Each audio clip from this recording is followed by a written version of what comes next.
Anaemia. Blood anaemia जैसे कि पहले एक लेक्चर में बताया गया था ब्लड के सिलसिले में कि ब्लड में आरबीसीज होते हैं, डब्ल्यूबीसीज होते हैं और प्लेटलेट्स होते हैं। अब एनीमिया क्या है? जिस्म में खून की मिकदार का नॉर्मल से कम हो जाना, इसको एनीमिया कहते हैं। अब एनीमिया जो है इसमें आरबीसीज जो हैं इनका बड़ा अमल दखल है। आरबीसीज जो हैं, रेड ब्लड सेल जो हैं, वो नॉर्मल से कम हो जाए तो इसको हम जो है एनीमिया कहते हैं। रेड ब्लड सेल जो होते हैं ये एरिथ्रोसाइट्स होते हैं और ये हीमोग्लोबिन जो है इसका एक्टिव जो इंग्रेडिएंट्स होता है वो हीमोग्लोबिन होता है। हीमोग्लोबिन क्या है? हीमोग्लोबिन जो है वो ऑक्सीजन को जज़ब करता है और सारे जिस्म के अंदर जो है इसको सप्लाई करता है।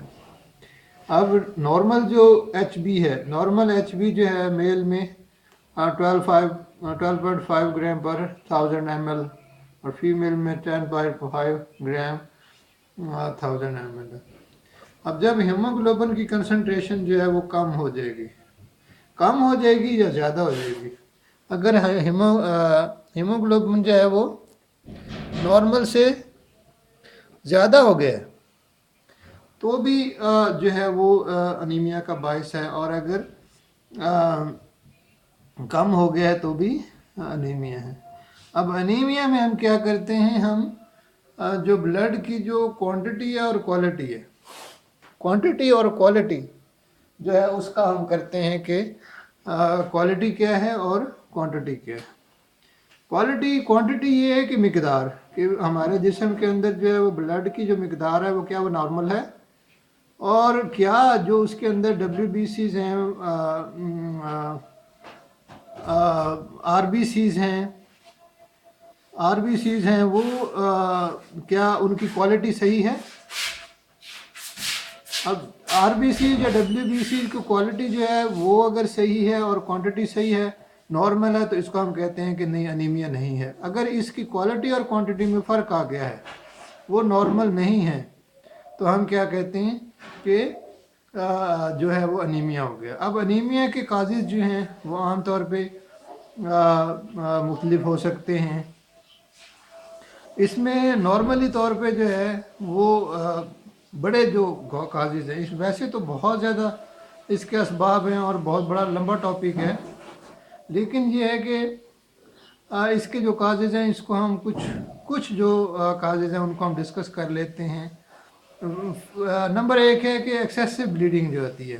फर्ज करें कि एक बंदे को चोट लगी है, कोई हादसा हो गया है, कोई इंजरी आ गई है, तो क्या होता है उसकी जो ब्लड है वो जिस्म से खारिज हो जाता है, एक्सेसिव ब्लीडिंग हो जाती है, ज़्यादा मकदार में ब्लीडिंग जो है वो जिस्म से खून जो है वो निकल जाता है, तो उससे जो है उससे भी अनीमिया होता है।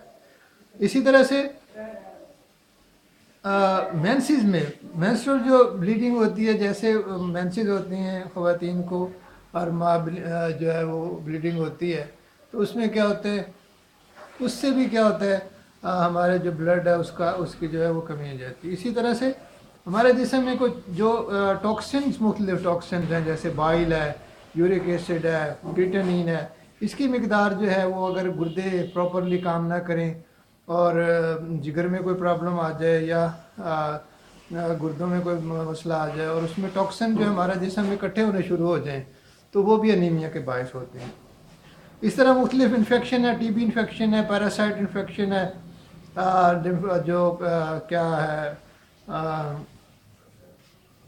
टीबी इन्फेक्शन है, पैरासाइट इन्फेक्शन है, फंगल इन्फेक्शन है, मुख्तलिफ तरह के इन्फेक्शन जो हैं वो भी जो है वो अनीमिया का बायस होते हैं। इसी तरह से जीआईटी प्रॉब्लम है, गैस्ट्रो प्रॉब्लम जो होते हैं, यानी मैदे के जो मसाइल हैं वो भी। अब जीआईटी में ये है कि हम खुराक लेते हैं, उसमें फेरस सल्फेट होती है, बी कम्प्लेक्स के होते हैं, माइक्रो न्यूट्रिएंट्स होते हैं, माइक्रो न्यूट्रिएंट्स होते हैं।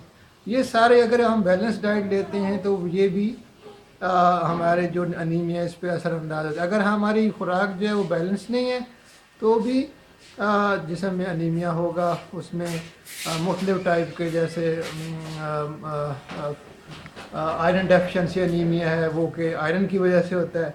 इसी तरह से बेरी बेरी है तो ये विटामिन बी की कमी से होती है। इसी तरह से माइक्रो न्यूट्रिएंट्स के से भी जो है उसकी जो शॉर्टेज होता है उसकी वजह से भी ये भी मैदे की तरफ से आते हैं, हमारी खुराक का हिस्सा होते हैं। तो वो हम अगर जब से नॉर्मल नहीं लेते हैं तो वो भी अनीमिया पर असर, हमारे ब्लड पर असरअंदाज होते हैं, उससे भी अनीमिया होता है।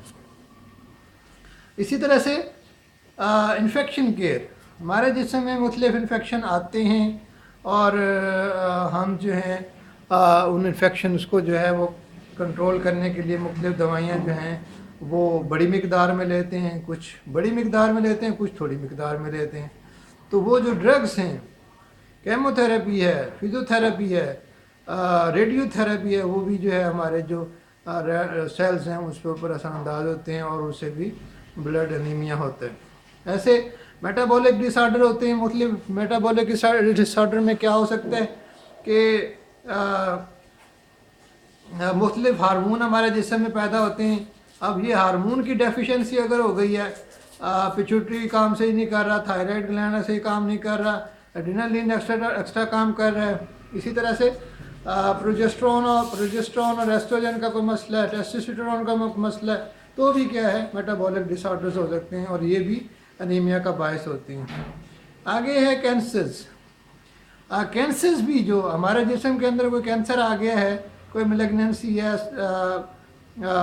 स्किन कैंसर हो गया है या कोई बोन कैंसर हो गया है, तो इससे भी हेपेटिक कैंसर है, किसी तरह का भी कोई भी जो मेलिग्नेंसी जो हमारे जिस्म के अंदर आ जाए तो वो भी अनीमिया का बायस होती है। वो भी हमारे ब्लड पे जो है वो असरअंदाज होती है।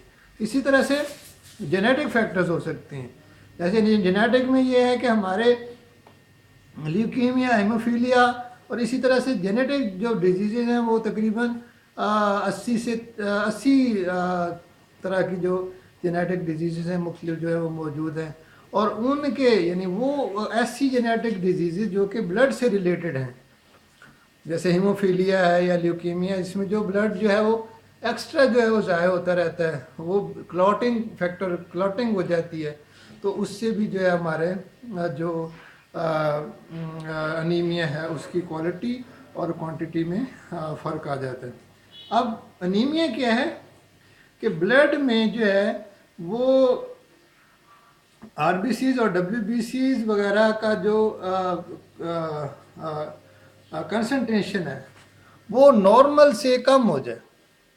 जब हमारे जिस्म में ब्लड जो है वो नॉर्मल से कम हो जाता है, उसकी जो कंसंट्रेशन है वो नॉर्मल से जब कम हो जाती है तो वो इसको हम अनीमिया कहते हैं। और अनीमिया में क्या है, हम जो है वो टेस्ट है HB जो है वो टेस्ट करवाते हैं। इसी तरह से HB का टेस्ट होता है और MCN टेस्ट होता है, MCV टेस्ट होता है, MCV टेस्ट होता है और MCH टेस्ट होता है और MCHC टेस्ट होता है।